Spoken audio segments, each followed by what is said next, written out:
What a long day, Airbnb family.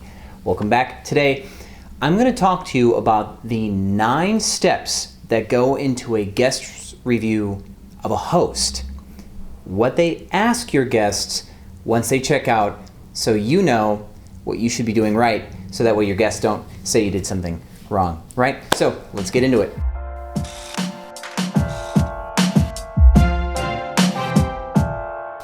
All right, welcome back, Airbnb family. So it's been hard to shoot video for you since I've been back from Thailand because it's been a scramble catching up with everything. We're adding like 4 new properties in Dallas. By the way, Dallas does have a slow season, but I've been on Facebook talking to other Airbnb hosts and it seems to be slow everywhere. I'm gonna try to get to the bottom of that. One host has a theory that Airbnb usage is highly connected to like the economy and how it's doing.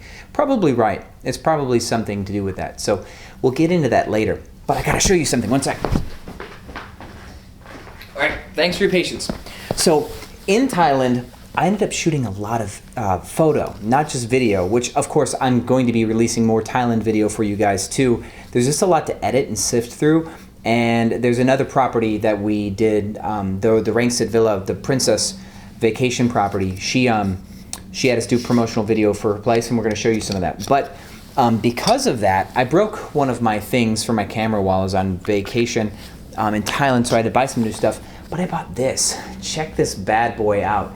So this is some of you might care, right? Some of you don't. But let me say why this is cool. So I'm probably right now showing you photos that I took in Thailand. Some of them were just like completely moving, right? Some of the experiences that I had in Thailand would just change you, right? They changed me. So super grateful for the trip. But this is a prime lens. What that means is there's less glass in here than other lenses that can change focal length. Like this one, I could zoom in on myself if I wanted to. This thing is heavy and it's designed to shoot portraits or to have like a shallow depth of field, where I can like take a picture of like a bird and everything else kind of blurs in the background, like some of the shots that I'm showing you right now. So I'm super excited to use this. Maybe we'll use it for our Airbnb videos. I don't know how, but I'm just super excited to use this lens. It's my Christmas gift to myself today. Just came in, so excited. But with that said, not just photo, but video. And the Thailand trip was, of course, there's gonna be plenty to talk about. We did stay at about 4 or 5 different Airbnb properties, and I do have some more lessons for you.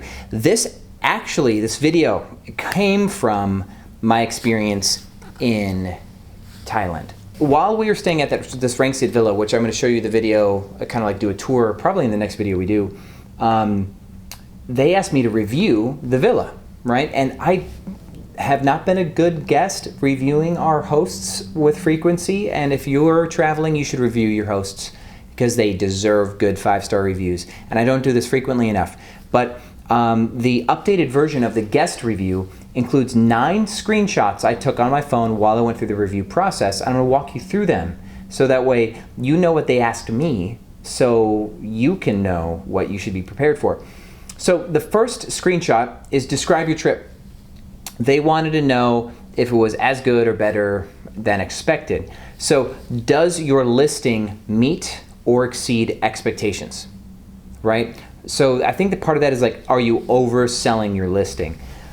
This is kind of important. I think we've talked about this before, like to not over promise and then under deliver, because that's how you get a 4-star review instead of 5. You could still potentially get a 5-star review from guests because it was a great stay, but they still just feel underwhelmed when they arrived. And this would go into that first screenshot. So there you go. The next one is like multiple choice, press all that this host had. So if the hospitality was awesome, like are you being great to the guest? Amazing amenities like the pool, the gym, the coffee, stuff like that. Quick responses, response time, thoughtful touches. So they do want you to have fresh flowers or leave a bottle of wine or candy bars or something. So be thoughtful. Is the space stylish or is it barren? Like is it just an average Airbnb, which we talked about? How clean is it? And did you get local tips from the host? So these are 7 things they want to know if you did, or did not do. This is pretty powerful right there. Third, actually, sorry, my 9 screenshots will actually only be 8 because we're skipping one because it was a repeat. So it wants to know, of course, the areas that matter, like cleanliness, accuracy, check-in, how easy are those? Then communication, location, and overall value. These are the 6 areas that you can get a 5-star, 4-star, 3-star. And the thing though is your overall rating, which will come later, is actually what they show. They don't show the weighted 6 stars here. They actually show a separate one. So let's keep going. They want to know if you meet the minimums. Are there linens? Is there a pillow per guest? Is there soap, toilet paper, at least 1 towel per guest? These things are things that Airbnb is committed that every property should have the minimums now. They're not negotiating. This is not something that you get a choice on. You have to provide bare minimum. So with that said, they want to know how you arrived. Was it a lock? Did the host meet you, etc.? Curious about this, right? Maybe this is something that they're trying to, like, now I would be speculating, but maybe they're trying to see what the most common things are just for academic purposes, or maybe they're trying to flesh out a certain type of operation. Who knows? Then they wanted to know more about the space. Like, did you stay in a space that's separate from the primary home? So they want to know, is this like a guest house or a garage or something like that? So they ask you to check, things, not sure, the private entrance, house lived on the property, stuff like that. Now, were there areas to relax or work out? They're talking more in depth about amenities like the pool, hot tub, garden, backyard, stuff like that. This may be questions to verify whether or not the host is being honest about the amenities that they claimed that there were, right? So another one, of course, were their kitchen appliances, coffee maker, refrigerator, etc. These may change. Thinking about this, they may be dynamically loading this based on what the host says that there were. So it's quite possible that if we reviewed another host that did not claim to have a refrigerator or a coffee maker, that it would not ask, right? It might ask about something else that they've claimed that they have. Make sense? And that probably is the case. Was there a kitchen, right? And etc. So these were the things that they wanted to know. And of course, I did not take the finals, like last couple of screenshots, because they were obvious and you guys have all seen them before. Actually, sorry, I'm doing this from memory. That first one, describe your trip, better, a bit better, about the same, a bit worse. Before this one, I do recall this. They gave you like a 5-star, 4-star, 3-star, 2-star, 1-star.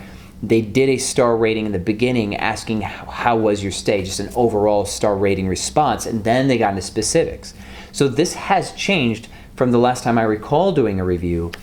So it's quite possible now that they're getting away from that first 5-star weighted, like how do you feel, and then having that be the host's star rating. They might actually be moving now to actually a weighted average of the 6 categories. So now that we've went through these in detail, I'm gonna have to do another video for you about the math of the review system, because I know if you're like me, I've had a 4-star review, but they gave a 2-star for communication because we had a person who did a bad job communicating, and that person then also said that their overall experience, like the first thing, they're like, I was a 3-star, wasn't happy. But they, we had it was a 4-star average review because we had 5 stars on things and then like 4-star on one and then the 2-star, right? So it averaged to a 4-star. But the guest said it was a 3-star and that was what they put on there. I don't know if any of you have experienced this, but the way that they've calculated reviews has been a little bit unfair in our experiences. So now that this review system has been looked at, I will go and see. Maybe I'll even call Airbnb and verify it. So with that said, I hope this was helpful. I think screenshot number 2 of the was there amazing hospitality and the amenities and stuff like that, I think that's pretty powerful to know. So you take those 7 things, double check, triple check, make sure that you are doing the right thing for your guests because you love your guests, right? And be the best host possible. With that said, thank you for watching Airbnb Automated. Obviously, there's much more to come. Love you guys. I'll see you on the other side.